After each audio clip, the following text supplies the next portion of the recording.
বিসমিল্লাহির রহমানির রহিম। বর্তমান দুদিনের একটু রাজনৈতিক প্রেক্ষাপটটা হচ্ছে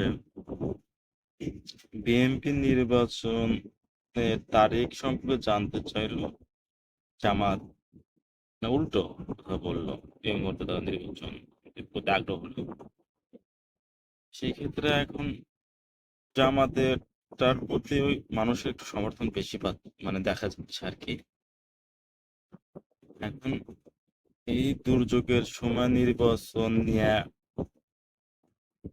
কথা বলাটা হয়তো বা জনগণ তেমন একটা পছন্দ করতেছে না, মানে ত্রাণের বিষয়ে বা বন্যার্তদের সাহায্যের বিষয়ে মানুষজন একটু কথা বলতে বেশি মানে প্রাধান্য দিচ্ছে আর কি। সেই ক্ষেত্রে জামাতটা আগে গেছে, আগে যাওয়ার কারণে মনে করেন যে বিএনপি প্রতি একটু মানুষের একটু যাই হোক মানে অল্প সামান্য একটু কিছু একটু ভুল ধারণা জন্ম নিয়েছিল। সেক্ষেত্রে বর্তমান যে কাজটা হলো, আমাদের আমাদের বিএনপির প্রতিষ্ঠা বার্ষিকীতে যে টাকাটা খরচ হতো সে কিছু মানে অঙ্কের টাকা বরাদ্দের জন্য কাজ করবে। এটা ভালো একটা উদ্যোগ। হ্যাঁ, এটাই চাচ্ছে জনগণ বর্তমান। আমরা আগে বিপদ মোকাবেলা করি, তারপর আমরা নির্বাচনের মাধ্যমে আবার নতুন করে একটা সরকার গঠন করি।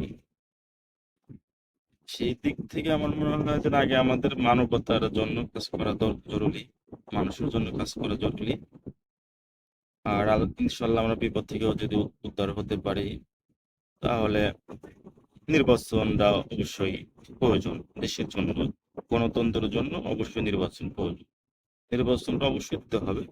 সেই ক্ষেত্রে এখন এই দুর্যোগটা আমরা সবাই একে অপরের পাশে থেকে হাতে হাত রেখে করার চেষ্টা করি, হয়তো বা আমাদের যে স্বপ্নে বাংলাদেশটা আমরা আশা করতেছি সেটা আমরা পাবো।